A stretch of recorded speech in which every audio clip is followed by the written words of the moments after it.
نبی اکرم نور مجسم شفیع معظم صلی اللہ تعالی علیہ وآلہ وسلم سے پوچھا گیا، یا رسول اللہ ایمان کیا ہے؟ ایک کیفیت کا نام ہے نا، ایمان کی صورت تو نہیں ہوتی، ایمان کا روپ تو نہیں ہوتا، وہ مجسم شکل میں تو نہیں ہوتا، ایک باطنی کیفیت ہے نا۔ یا رسول اللہ صلی اللہ تعالی علیہ وسلم آپ سب سے اعلیٰ اس کا معیار آپ ہی جانتے، کریم بتا دیجئے، بندہ نوازی فرمائیے ایمان کیا ہے؟ تو نبی اکرم صلی اللہ تعالی علیہ وسلم نے فرمایا، جب تمہاری نیکی تمہیں خوش کرنے لگے اور جب تمہارا گناہ تمہیں غمگین کرنے لگے تو مطلب یہ ہے کہ تم مومن ہو۔ اور اگر گناہ کر کے بھی تم غمگین نہیں ہوتے، تکبر کر کے بھی تم غمگین نہیں، حسد کر کے بھی غمگین نہیں، حرام کھا کے بھی غمگین نہیں، لوگوں کا دل توڑ کے بھی غمگین نہیں، کسی کے حق پہ قبضہ کر کے بھی تمہیں غم کوئی نہیں، بہت سارے لوگوں کو بیوقوف سمجھ کر، نادان سمجھ کر، احمق کہہ کر، جاہل کہہ کر، عزتیں اتار کر بھی تم غمگین نہیں ہوتے، تو اس کا مطلب ہے تم نے معیار ایمان کو نہیں پایا۔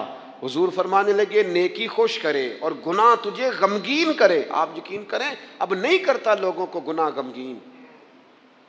لوگ کسی بندے کا دل توڑ کے، اس کی عزت اتار کے، اسے پریشان کر کے، جھڑک کے کہتے ہیں، آیا تھا بندہ سنائیا میں نے چار، وہ تو نے گناہ کر کے اب تو بتا رہا ہے، کسی کو ڈانٹ ڈپٹ کے دل توڑ کے کہانیاں سنا رہا ہے، چلاکیاں کر کے اور تیزیاں دکھا کے، یہ تو بندہ مومن کی شان نہیں ہے۔ میرے کریم نے تو فرمایا نیکی تجھے سکون دے، اور جب تو گناہ کر کے غمگین ہو تو اس کا مطلب ہے تم مومن ہو۔ تو فوراً عرض کی، یا رسول اللہ پھر بتا دے گناہ کیا ہوتا ہے؟ تو حضور فرمانے لگے جو چیز تیرے دل میں کھٹکے وہی تو گناہ ہے۔ وہ جو چبھ رہی ہے نا، مومن کے دل میں غلطی چبھتی ہے، کھٹکتی ہے، اسے پریشان کرتی ہے یہ غلطی، اگر وہ چبھتی ہے تو پھر اس کا مطلب ہے وہ گناہ ہے۔ آج کل نا لوگوں نے گناہ کو گناہ سمجھنا چھوڑ دیا ہے۔ کسی نے کہا تھا جنوں کا نام خرد رکھ دیا، خرد کا جنوں، جو چاہے آپ کا حسن کرشمہ ساز کرے، آپ جو چاہیں نام رکھیں، جو آپ کی طبیعت آئے آپ وہ کام کریں، آپ اپنی مرضی سے نیکی اور بدی کا معیار قائم کر لیں، یہ ٹھیک نہیں ہے۔ اللہ کے رسول صلی اللہ تعالی علیہ وسلم نے جو آئینہ ایک بندہ مومن کے لیے بنایا ہے، اس آئینے کو ہمیشہ برقرار رکھا جائے، اپنے اندر وہ علامات تلاش کی جائیں جو ایمان کے بعد مومن کے اندر تبدیلیاں آتی ہیں، قلبی طور پر، روحانی طور پر اور اخلاقی طور پر۔ میں دیکھتا ہوں آج کل نا ہمارے ہاں سب سے زیادہ جس چیز کا فقدان ہے وہ محبت ہے۔ ہمارے لہجے، ہمارا انداز، ہمارا طریقہ، ہمارا اٹھنا بیٹھنا، اس کے اندر نا محبت نہیں۔ ہم نا لہجے الفت والے نہیں، مزاج محبت والا۔ کسی جگہ یار کوئی چلو پنجابی بندے ہیں، ایک دیسی گل تو ہم سنانے میں مزہ آئے گا۔ وہ ایک جگہ نا کہیں ہم بیٹھے تھے ایک دفعہ، تو کسی شخص نے کسی سے کوئی لینی دینی تھی چیز، تو اس نے بات کی، تو آپ کو پتہ ہے وہ ریٹ لینے والا بہت زیادہ مانگ لیتا ہے اور دینے والا کوشش کرتا ہے صفر سے شروع کروں، نیچے سے ریٹ دیتا ہے۔ اس نے کوئی بات کی، ریٹ تھوڑا بتایا تو سامنے والا ناراض ہو گیا، کہنے لگا تو کس طرح کا بندہ ہے، کنج دی گل کی تھی۔ اب یہ جو ریٹ لگانے والا تھا اس نے بڑا حسین بات کی، وہ بندہ جواب میں بڑے غصے میں آ گیا، اس نے تلخ لب و لہجہ، لگتا تھا تھوڑی دیر کے بعد اٹھ پڑے گا، گریبان تامے گا۔ تو ہنس کے کہنے لگا یار وہ لینا دینا تے مقدرہ ہے، گل تے پیار نال کر۔ میں نہ جناب شاعر مزاج آدمی نہ کئی دفعہ پورا فدا ہو جاتا ہے، میرا دل کرے اس بندے کے ہاتھ چوم لو، اس نے کمال بات، اس نے کہا لینا دینا تے گل تے پیار نال کر یار، دو گھڑیاں دا بہن ہے، ذرا پیار سے بات کر، کیا ہو گیا تجھے، ملنے آئے ہیں، غنیمت جانیے مل بیٹھنے کو، جدائی کی گھڑی سر پر کھڑی ہے، ابھی الارم بجے گا اٹھ کے تو اپنے گھر میں اپنے گھر، او بات تو پیار سے کر، او بول تو محبت کے ساتھ، سودا دینا بیچنا لینا الگ بات، او تو بولا تو ٹھیک کر، تیرا لہجہ تو ٹھیک ہو، تیری گفتگو تو ٹھیک ہو۔ لو سنو نا کیا کہا مدینے والے محبوب نے، کیا بات ہے میرے کریم رسول کی، حضور نے بات کھول کر بیان کر دی، مشکات میں موجود ہے۔ حضور فرمانے لگے اللہ کو ماننے والا میرا کلمہ پڑھنے والا، فرمایا یہ جو مومن ہوتا ہے نا، مومن ہوتا ہی الفت والا ہے، مومن ہوتا ہی محبت والا ہے۔ مومن اور محبت یہ لازم و ملزوم ہے۔ مومن اور محبت یہ ایک چیز کے دو نام ہیں۔ حضور فرمانے لگے، مشکات میں حدیث ہے، فرمایا مومن ہوتا ہی محبت والا ہے، فرمایا اس بندے میں کوئی خیر ہی نہیں، نہ کسی سے پیار کرے نہ کوئی اس سے پیار کرے۔ جو نہ پیار کرے نہ اس سے پیار کیا جائے، اس میں خیر ہے ہی کوئی نہیں۔ مومن جو ہے نا، مومن وہ پیار کرتا بھی ہے اور مومن سے پیار کیا بھی جاتا ہے۔ اپنی زندگی کو تلخی، مومن کی شان نہیں تلخ تلخ رہنا، ناراض ناراض رہنا، بے چین سا رہنا، ہر وقت شکوے کرنے، ناراض وقت گزارنا، ہر وقت کوئی نہ کوئی اعتراض کا دروازہ کھول کے رکھنا، ہر وقت کوئی نیا شکوہ، کوئی نئی بات کھول کے رکھنا۔ اس سے نکل آؤ یار۔ پیار جو ہوتا ہے نا، وہ دنیا کو سنوار دیتا ہے۔ محبت جو ہوتی ہے نا، اس کے اندر بڑا مزہ ہوتا ہے، اس میں بڑا کیف ہوتا ہے۔ اس لیے اپنے لہجوں سے تلخیوں کو نکالیں۔ ہمارے ہاں نا ایک بہت بڑا مسئلہ ہے، بالخصوص ہم جو صوفیاء کی جماعت ہے نا، اس میں بعض لوگوں کا خیال ہے کہ میں نا فلاں درود پاک پڑھوں گا تو نبی پاک کے قریب چلا جاؤں گا۔ کوئی شک نہیں، درود پڑھنے سے حضور کا قرب ملتا ہے۔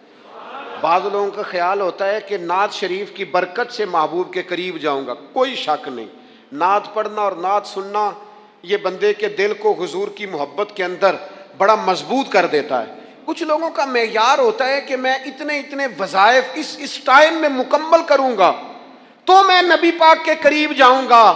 تو حضور نے تو خود بتا دیا میرے قریب کون ہے۔ درود پاک پڑھنے والے کو بھی قریب بیان کیا حضور نے۔ جہاد کرنے والا، عبادت کرنے والا، ریاضت کرنے والا، دین کی خدمت کرنے والا، یہ سب حضور کے قریب ہیں۔ پر نبی پاک علیہ السلام نے فرمایا تم میں سے، یہ بخاری ہے، فرمایا تم میں سے میرے یہاں میرے قریب سب سے محبوب وہ شخص ہے جس کے اخلاق زیادہ اچھے ہیں، جس کا رویہ لوگوں کے بارے میں ٹھیک ہے، جس کی نیتیں، ارادے، لہجے لوگوں کے حق میں نرم ہے، وہ میرا محبوب ہے۔ حضور فرماتے ہیں میرا محبوب ہے، میرا وہ پیارا بندہ ہے، وہ میرا محبوب ہے امتی۔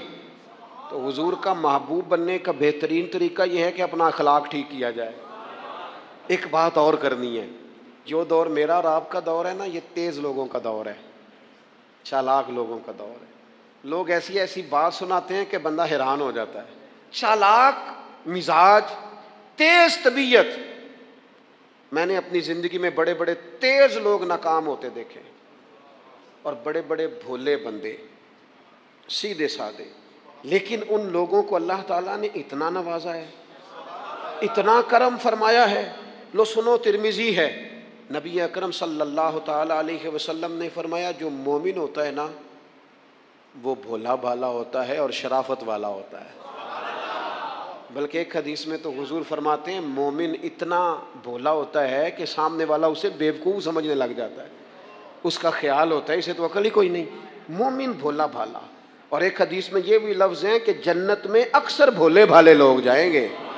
یہ جو تیزیاں ہیں نا، انسان کا سمجھدار ہونا اور بات ہے، انسان کا تدبر والا ہونا، فہم و فراست والا ہونا اور بات، لیکن چلاک ہونا، مکار ہونا، شیشے میں اتارنا، لوگوں کو اپنے قابو میں کرنے کی کوشش کرنا، اس کو شریعت پسند نہیں کرتی۔ تو نہ بندوں کو چلاکی کر کے قابو نہ کر، محبت سے قابو کر، اخلاق سے قابو کر۔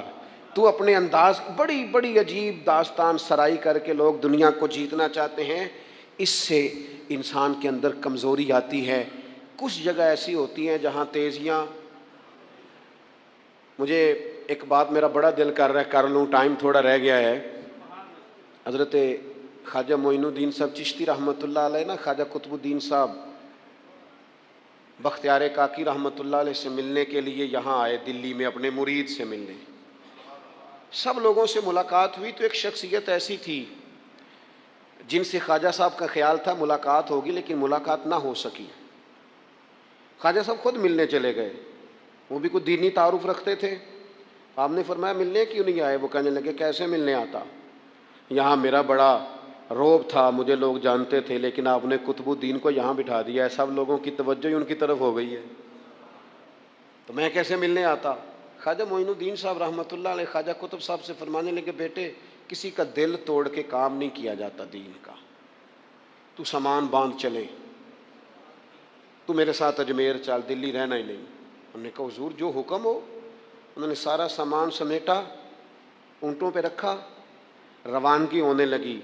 جب دلی سے باہر نکلے نا شہر سے، تو سارا شہر امڑ آیا، حتیٰ کہ بادشاہ وقت بھی منتیں کر رہا ہے، لوگ رو رہے ہیں، حضور خواجہ قطب کو نہ لے کے جانا۔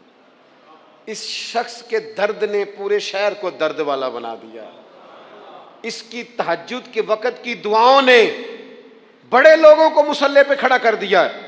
اس شخص کا اللہ پر بھروسہ بڑے لوگوں کو ایمان کو تقویت دیتا ہے۔ حضور مہربانی کریں نہ لے کے جائیں۔ اتنے سارے لوگ رونے لگے اور رنگ اور ہو گیا، تو حضرت خواجہ معین الدین صاحب فرمانے لگے، پتر سامان اتارو، مصلی بچھاؤ، دلی میں رہنا ہے۔ یہ بھی ایک پیغام ہے، اسے بھی آپ نے یاد رکھنا ہے۔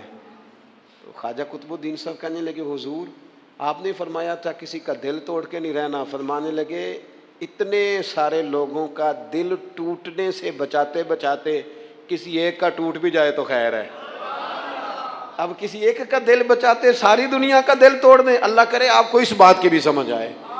ہم نا بعض اوقات کسی ایک کا دل بچاتے، ایک کا صرف اپنا گھر بچاتے ساری دنیا توڑنے لگے ہو۔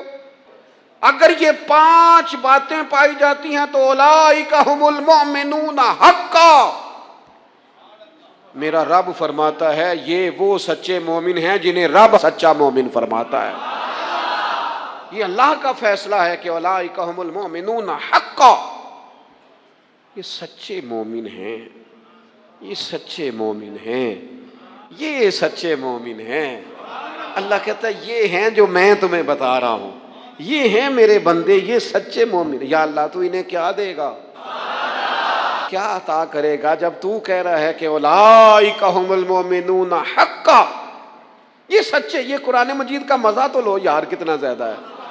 یہ سچے مومن ہیں، یا اللہ تو کیا دے گا انہیں؟ فرمایا لہم درجات عند ربہم،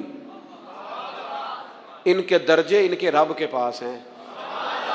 اس کا ایک معنی مفسرین نے یہ کیا ہے، یہ جو کہا نا لہم درجات عند ربہم، ان کے درجے ان کے رب کے پاس ہیں، مالک فرماتا ہے اس کا ایک معنی مفسرین نے یہ کیا، یہ تو تمہیں قیامت میں پتہ چلے گا کہ رب انہیں کیا کیا عطا فرمایا۔ لہم درجات عند ربہم، تمہیں کیا بتائیں اللہ انہیں کیا دے گا، ان کے درجے ان کے رب کے پاس ہیں۔ اس نے لکھ دیا، ان کا اجر طے کر دیا، ان کا انعام ان کے لیے مالک کریم نے اپنی رحمت سے فیصلے کر دیے کرم والے۔ ہاں تم اگر دنیاوی طور پر دیکھنا چاہو،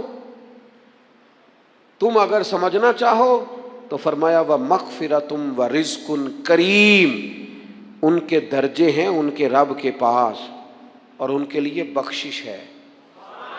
جو خطائیں ہو گئیں بھول کے وہ اللہ معاف کر دے گا، ان کے لیے بخشش ہے۔ اور یہ مت سمجھنا کہ صرف آخرت میں ہی نتیجہ ملے گا، یہ مت سمجھنا صرف بخشش ہی ملے گی، یہ مت سمجھنا کہ صرف اخروی زندگی ہی بہتر ہوگی۔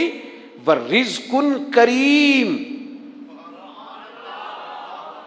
فرمایا ان کے لیے عزت والی روزی ہے۔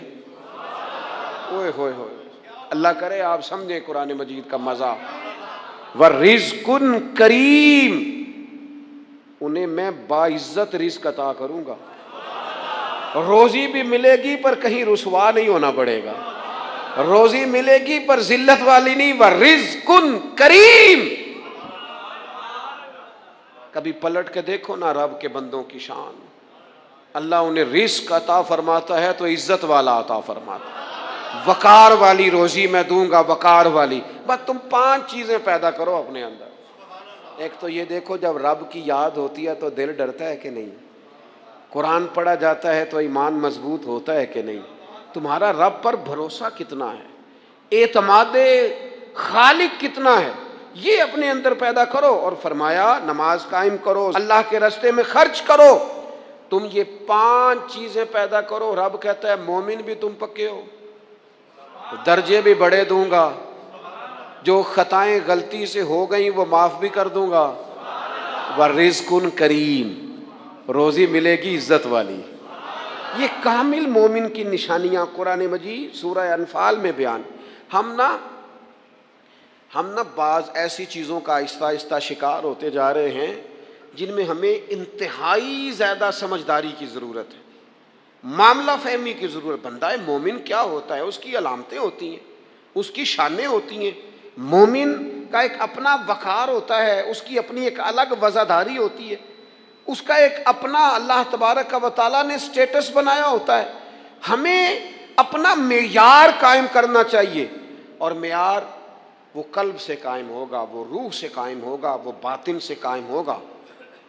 بندہ مومن کا مقام سب سے پہلے اسے خود پتہ ہونا چاہیے کہ میرا توکل کتنا مضبوط ہے، اسے خود پتہ ہونا چاہیے۔ مجھے نہیں پتا آپ میں سے فجر کس کس نے پڑھی ہے، مجھے تو اپنا پتہ ہے۔ یہ ہمیں خود پتہ ہونا چاہیے کہ ہمارا معیار کیا ہے نماز کے معاملے میں۔ میں نہیں جانتا آپ کی جیبوں میں کتنا ہے اور آپ کتنا اللہ کی راہ میں خرچ کرتے ہیں، یہ بندے کا رب سے رشتہ ہے، یہ آپ جانے، آپ کا خدا جانے، میں جانوں، میرا رب جانے۔ اللہ کی ذات پر بھروسہ کتنا ہے، یہ لوگوں سے نہ پوچھتے پھریں، لوگوں کو نہ بتاتے پھریں، یہ تو دل کا معاملہ اپنے آپ سے پوچھیں، اپنے آپ کو خود اپنے سامنے کھڑا کریں، اپنا حساب خود کریں، اپنے سے کبھی کبھی سوال و جواب کریں، اپنے سے گفتگو کریں۔ پر کیا کریں، ہم ساری زندگی اپنا دنیاوی معیار ہی ٹھیک کرتے رہے، اپنے پیسوں کا حساب ہی لگاتے رہے، گھر مکان گاڑی سٹیٹس آنا جانا سلام دعا کتنی ہے، یہ ساری چیزیں جن لوگوں کی مضبوط ہیں نیند ان کی کچی ہے۔ دنیاوی سٹیٹس جتنا لوگوں کا مضبوط ہے، سوچیں ان کی ٹوٹی ہوئی ہیں، نظریات بکھرے ہوئے ہیں، لفظوں اور جملوں میں کمزوری ہے، باتیں جو ہیں وہ محسوس ہوتا ہے کہ ابھی تک یہ بندہ اطمینان ہی نہیں حاصل کر سکا زندگی میں، ابھی تک کوئی گفتگو پکی نہیں، کسی بات میں وزن نہیں، کسی جگہ ٹھہراؤ نہیں، کب ہوگا؟ رب کہتا ہے پہلے اپنے دل سے پوچھ، یہ ادھر ادھر کی باتوں سے تو ڈرتا ہے، یہ رب سے کتنا ڈرتا ہے۔ پتہ ہے نبی پاک علیہ السلام کے صحابہ کا سٹیٹس کیا تھا، معیار کیا تھا رب سے ڈرنے کا؟ 2 چیزیں ایمان کو مضبوط کرتی ہیں، ایک رب سے ڈرنا، ایک اس کی رحمت کی امید رکھنا۔ اللہ تعالیٰ کی رحمت کی امید بھی رج کے رکھنی ہے، اور اس سے ڈرنا ہے تو پھر بھی ذرا صحیح کر کے ڈرنا ہے، کچا پکا نہیں ڈرنا۔ ڈرنے کی کہانی نہیں بنانی کہ ہو جی اللہ سے ڈر لگتا ہے، وہ ڈرنا ہے۔ اس ڈرنے سے مطلب ہو کہ اعمال سنوریں، اخلاق کردار کے معاملے میں انسان مضبوط ہو جائے، دیانتدار ہو جائے، سچائی والا ہو جائے، صبر و تحمل والا ہو جائے۔ امید بھی رج کے رکھنی ہے، ڈرنا بھی رج کے ہے۔ ایک بات ہے سیدنا عمر کی، شیر کی باتیں شیروں جیسی، حضرت فاروق اعظم کی ایک بات اس مضمون پر بڑی طاقتور ہے۔ حضرت عمر فرمایا کرتے تھے مجھے اپنے رب کی رحمت سے امید اتنی ہے کہ نبیوں رسولوں پیغمبروں کے بعد اگر یہ اعلان ہوا نا کہ ساری دنیا کے لیے فیصلہ اور ہے، ایک بندہ صرف جنت میں جائے گا، تو حضرت عمر کہتے ہیں مجھے پکا یقین ہے رب بڑا مہربان ہے، عمر کو جنت دے گا، یہ میری امید ہے اپنے مالک سے، وہ بڑا کریم ہے، مجھے پتہ ہے میرے اوپر بڑی رحمت کرتا ہے، مجھ سے میرا مالک بڑا پیار کرتا ہے، اس نے کہنا چل تو کمزور ہے سب سے، تو جنت میں جانا۔ فرمایا جو بغیر حساب کے کہ جنت میں جائے گا، لگتا ہے میرے اوپر کرم کرے گا میں جاؤں گا، لیکن حضرت عمر کہتے ہیں مجھے ڈر اتنا لگتا ہے، اس لیے کہ جتنا کریم ہے نا اتنا بے نیاز بھی ہے، تے بے پرواہ نال یاری لا کے پیندے نے دکھ سہنے۔ کہتے ہیں اس کی بے پرواہی سے اتنا ڈرتا ہوں کہ اگر قیامت میں اعلان ہوا نا سب جنت میں چلے گئے، ایک رکے اس کا حساب سخت ہے، اس سے باز پرس کرنی ہے، استفسار کرنا ہے، ایک رکے۔ تو حضرت عمر کہتے ہیں مجھے ڈر لگتا ہے کہ وہ بندہ میں ہی ہوں گا جسے روک لیا جائے گا کہ تو ٹھہر پہلے تیرا حساب لمبا ہے۔ امید بھی رج کے اور خوف بھی رج کے۔ کچھ لوگ صرف خوف کا شکار ہیں، وہ بھی ٹھیک نہیں. کچھ نری امید کی بات کرتے ہیں، ڈرتے نہیں. الایمان بین الخوف والرجاء، ایمان خوف اور امید کی درمیانی کیفیت کا نام. اپنے آپ کو دیکھیں، اپنے اوپر غور کریں، اپنے دل کا معیار چیک کریں. بندہ مومن کی کچھ علامتیں ہوتی ہیں، اس کی کچھ شانیں ہوتی ہیں، ان شانوں پر غور کریں. ہم نا جب تک اپنے باطن کو مضبوط نہیں کر لیتے، جب تک ہم روحانیت کی مضبوطی اپنے اندر پیدا نہیں کر لیتے، اور جب تک ہم روحانی طور پر طاقتور نہیں ہو جاتے، آپ لاکھوں روپے کا جوڑا پہن لیں اور آپ کا قد بڑا اونچا ہو اور آپ کا چہرہ بڑا روشن ہو، لیکن اندر اگر نور نہیں ہے نا میرے دوست، تو لوگ تو ہو سکتا ہے آپ کی فوٹو بڑے شوق سے کھینچیں کہ بڑا قد کاٹ ہے، لیکن آپ بے قرار ہیں. آپ کو پتہ ہے کہ اس مہنگے لباس کے اندر میرا دم گھٹ رہا ہے. آپ کو محسوس ہوتا ہے کہ اس کشادہ مکان کے اندر بھی مجھے بے قراری محسوس ہوتی. آپ اپنے اندر ایک عجیب سی تکلیف محسوس کرتے ہیں. لیکن اگر آپ کا باطن مضبوط ہو جائے، اللہ پہ بھروسہ ہو جائے، زندگی اس کی بارگاہ میں جھکنے والی ہو جائے، رسول پاک کے دروازے کی گدا بن کے بندہ جینا شروع کر دے، آپ یقین کریں سادے کپڑوں کے اندر بھی کئی دفعہ بندہ محسوس کرتا ہے یار میرا لباس تھوڑا سا سستا ہے، پر اللہ تعالیٰ نے جو مجھے ایمان عطا کیا ہے وہ سب سے زیادہ مہنگی چیز ہے، وہ سب سے زیادہ طاقتور چیز ہے. اپنے باطن میں خاص خصوصیات پیدا کریں، اپنے آپ کو ٹائم دیں، اپنی قلبی کیفیات پر زیادہ توجہ کریں. زیادہ مجھے فوٹو شوٹو کھینچنے کا زیادہ تجربہ نہیں ہے، مصروفیات زیادہ رہیں تو میں اس طرف نہیں آ سکا. تو ایک بچے نے مجھے، ایک دوست نے ایک دن بتایا کہ وہ تصویر کھینچنے کے بعد پھر اس پر کچھ کام ہوتا ہے تو فوٹو اور زیادہ سونی لگنے لگ جاتی. اس نے بات کر دی، میں نے سن لی، وہ بات کر کے گزر گیا. تھوڑی دیر کے بعد مجھے کہنے لگا پریشانی ہے. میں نے کہا نہیں. کہنے لگا میں نے ایک سادی سی بات کی تھی، پتہ نہیں کوئی آپ تو کہیں کھو گئے. اس کے بعد میں نے دو چار باتیں کی ہیں پر آپ نے ہاں نہ ہی نہیں کی، توجہ نہیں کی. میں نے اسے کہا، میں نے کہا پتر تو آکھیا ہے فوٹو تے تھوڑی محنت ہو جائے تو سونی لگن لگ جاندی. تو میں سوچن لگ پیا جے بندہ تھوڑی جی محنت دل تے بھی کر لے، تھوڑی جی محنت نہ دل تے کریے تے جے کدے وہ سونا ہو جائے نا، پاک ہوویں تے پاک ہی ملدا ہی، تے بنا پاکوں پاک نہیں ملدا. سارے جسم دے دھون دے نالوں اکو دھولا ہے ٹکڑا دل دا. اگر تھوڑی سی محنت روح پہ ہو جائے، تھوڑی سی اندر تھوڑی توجہ کرے، وہ اگر تھوڑا چمکدار ہو جائے نا، کچھ غلاظتیں، کچھ نفرتیں، کچھ قدورتیں، کچھ عداوتیں، کچھ تکبر، کچھ حسد، کچھ بددیانتیاں، کچھ یہ چیزیں تھوڑی نکل جائیں، آپ یقین کریں بڑا چمکدار ہو جائے دل، بڑا سونا ہو جائے، بڑا حسین ہو جائے. یہ باطن ٹھیک ہو جائے نا تو اللہ کی ساری مخلوق حسین لگنے لگ جاتی ہے. تم نے زندگی ساری کھانے پینے پہ لگا دی، اور بھائی من چاہی نعمتیں تو جنت میں ملیں گی.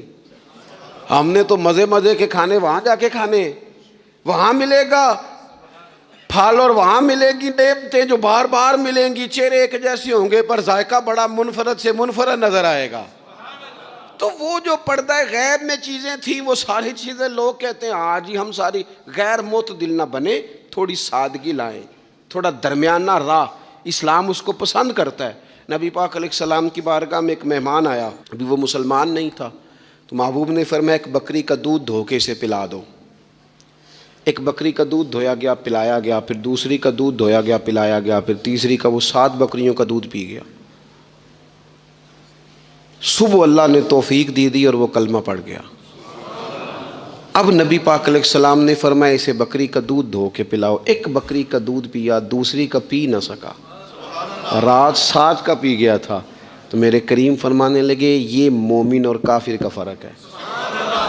جب تک یہ حالت کفر میں تھا 7 بکریوں کا دودھ پی گیا، اب یہ مومن ہوا ہے تو اللہ تبارک و تعالیٰ نے ایک دودھ کے ساتھ ہی اسے سیر فرما دیا ہے. اس کی تشنگی اور بھوک اللہ نے مٹا دی کھانے پینے کے لیے. اور اس کا ذہن بھی نہ بنائیں. میں جانتا ہوں جن گھروں میں بچے اس مزاج کے ہو جاتے ہیں اس طبیعت کے ہو جاتے ہیں کہ آج یہ کھانا ہے، کل وہ کھانا ہے، پرسوں وہ کھانا ہے، وہ پھر کھانے پینے میں سارا وقت گزرتا ہے۔ پھر وہاں دیکھا ہے کہ اماں بیچاری باورچی خانے میں ہی رہتی ہے، پھر وہاں صرف ایک ہی سلسلہ ہے کہ کھاؤ کتنا کو کھا سکتے ہو، تو معتدل رہیں۔ تیسری بات یہ کہ رزق کمانے کے مسئلے میں بھی معتدل رہیں، کاروبار کریں، محنت کریں، منصوبہ بندی کریں، کوشش کریں، لیکن پیسے کمانے کے مسئلے میں ڈپریشن کا شکار نہ ہو۔ یعنی اس کو نہ جینے مرنے کا مسئلہ نہ بنائیں کہ اگر ایک مہینہ کاروبار صحیح چمکا ہے تو صحت بھی ٹھیک رہی ہے، اور اگلے مہینے اگر تھوڑے حالات خراب ہوئے ہیں تو بلڈ پریشر بھی کافی اوپر نیچے ہو گیا ہے۔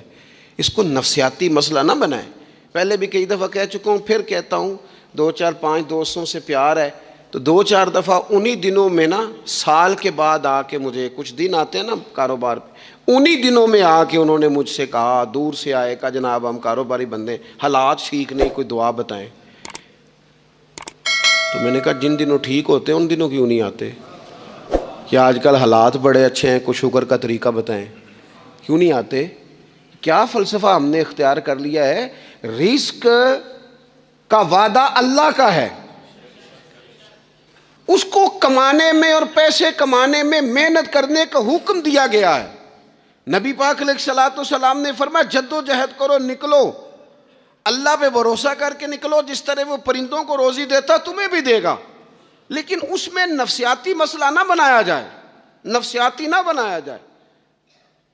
حضور علیہ الصلوۃ والسلام نے نا ایک جملے کے اندر اس مضمون کو اتنے حسین انداز میں سمیٹا ہے نا کہ مسلمان، یہ ابن ماجہ میں موجود ہے، مسلمان اگر ان 2 جملوں کو کبھی سمجھ جائے نا تو سکون آ جائے زندگی میں، اطمینان نصیب ہو جائے، تیقن کی دولت ملے۔ حضور فرمانے لگے رزق کمانے کے معاملے میں معتدل رہنا، کوئی بندہ اتنی دیر تک مرے گا نہیں جب تک اس کے حصے کا رزق اسے مل نہ جائے۔ اتنی دیر تک بندہ دنیا سے نہیں جائے گا، تیرا حصہ تیرے تک پہنچے گا۔ کبھی بھی بے آبرو ہو کے رزق کمانے کے چکر میں نہ پڑے، کبھی بھی ذہن پہ سوار نہ کر لیں کہ میرا کام نہیں چل رہا، کبھی بھی اس طرح کی طبیعت نہ بنائیں۔ میں تھوڑی دیر پہلے عرض کر رہا تھا کہ ایک بزرگ نے نا 2 کنجوس لوگوں کو پہلے بلایا، کنجوس آدمی تھے اللہ ماشاء اللہ، تو ان کے سامنے کھانا رکھا، کھانا بڑا بہترین اعلیٰ کوالٹی کا، لیکن ان سے کہا کہ جناب ہم نے نا ایک سبق لینا ہے آپ سے، تو کھانا تو آپ کو ملے گا اور آپ کی مرضی کا پکایا ہے، پر کھانے کا طریقہ ہمارا ہے۔ انہوں نے کیا کیا، یہاں سے رکھ کے نا ان کے ہاتھ باندھ دیے۔ وہ پرانے زمانے میں جو جراح ہوتے تھے، بازو ٹوٹ جاتا تھا تو باندھ دیتے نا لکڑیاں رکھ کے، تو لکڑیاں رکھ کے نا ہاتھ باندھ دیے تاکہ یہ جوڑ موڑ نہ سکے، تو یہاں سے ہاتھ باندھ دیے کہ روٹی کھاؤ۔ کنجوس بندے تھے۔ اب انہوں نے لقمہ اٹھایا، ہاتھ بندھا ہوا، یہاں سے لے جا کے جب منہ میں پھینکا، وہ کپڑے بھی سارے الجھ گئے، حال بھی خراب ہو گیا، پر کھایا انہوں نے مزہ لے کے پورا۔ وہ بڑی بری حالت ہو گئی، وہ کنجوس تھے دونوں کو دسترخوان پہ روٹی کھائی جا رہی۔ اب ان دونوں کو سمجھانے کے لیے کہا کہ اب ہم تمہیں 2 اور لوگوں سے بھی ملواتے ہیں۔ اب 2 وہ بندے بلائے جو دل کے سخی تھے، جو رزق کے معاملے میں اس کا زیادہ حریص نہیں تھے، ان کی بھوک جو تھی وہ کہیں دور تک دکھائی نہیں دے رہی تھی۔ انہوں نے کہا جناب ادھر آئیں، آپ دونوں بھی۔ ان کے بھی ہاتھ باندھ دیے گئے، کہا آپ نے روٹی کھانی ہے، آپ نفیس لوگ ہیں، ناراض نہ ہوئیے گا، سخی بندے ہیں، پر کھانا آپ نے کھانا ہے، پر ہماری مجبوری ہے، ہم نے آپ کے ہاتھ باندھ کے روٹی دینی ہے آپ کو۔ وہ 2 بندے بھی آمنے سامنے بٹھا دیے گئے، کھانا چن دیا گیا، ہاتھ یہاں سے باندھ دیے گئے، لیکن وہ سخی تھے۔ انہوں نے کہا جناب کوئی مسئلہ نہیں، اللہ تعالیٰ توفیق دے گا۔ انہوں نے کیا کیا، وہ لقمہ لگاتے اور ایک دوسرے کے منہ میں ڈالنا شروع کر دیتے۔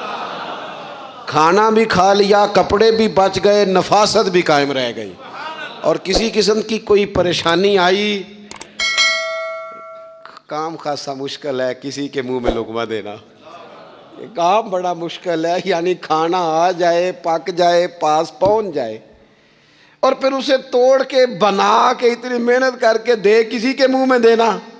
لیکن یہ دے کے دیکھو کپڑے بچ جائیں گے انشاءاللہ، نفاست نظر آئے گی۔ حسن نظر آئے گا، خوبصورتی نظر آئے گی، اس میں لطافت محسوس ہوگی، اس میں لگے گا کہ یہ بندہ ایسا ہے جسے اللہ تعالیٰ نے اپنے فضل سے عطا فرمایا ہے۔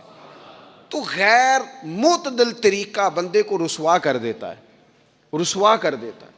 وہ مال کمانے تو نکلتا ہے لیکن وہ کمزور ہو جاتا ہے، اس کا مزاج اور طرح کا ہو جاتا ہے۔ میں نے دیکھا ہے، وہ جناب ساری دنیا چھٹی پہ ہے لیکن اس نے کہا چلو آج میں دکان کھول لیتا ہوں، گاہک کہیں بھی نہیں آئے گا تو چلو سارے آج مجھے مل جائیں گے۔ ایسا نہیں ہوتا، رزق اللہ نے تقسیم فرمایا ہے اور جس کا ہے وہ اس تک پہنچ جاتا ہے۔ تو غیر معتدل طریقہ اور رسوائی والا طریقہ کبھی بھی اختیار۔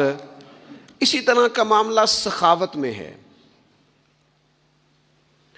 نبی پاک علیہ الصلوۃ والسلام نے فرمایا کہ جب صبح دن چڑھتا ہے تو فرشتے دعا کرتے ہیں، کہتے ہیں یا اللہ سخی کو زیادہ عطا فرما، اسے زیادہ دے۔ حضور فرماتے ہیں جو سخی ہوتا ہے نا، یہ لوگوں کے بھی قریب ہوتا ہے، اللہ تعالیٰ کے بھی قریب ہوتا ہے اور جنت کے بھی قریب ہوتا ہے۔ اور یہ جو کنجوس ہوتا ہے یہ لوگوں سے بھی دور ہوتا ہے، اللہ تعالیٰ سے بھی دور ہو جاتا ہے، جنت سے بھی دور ہو جاتا ہے۔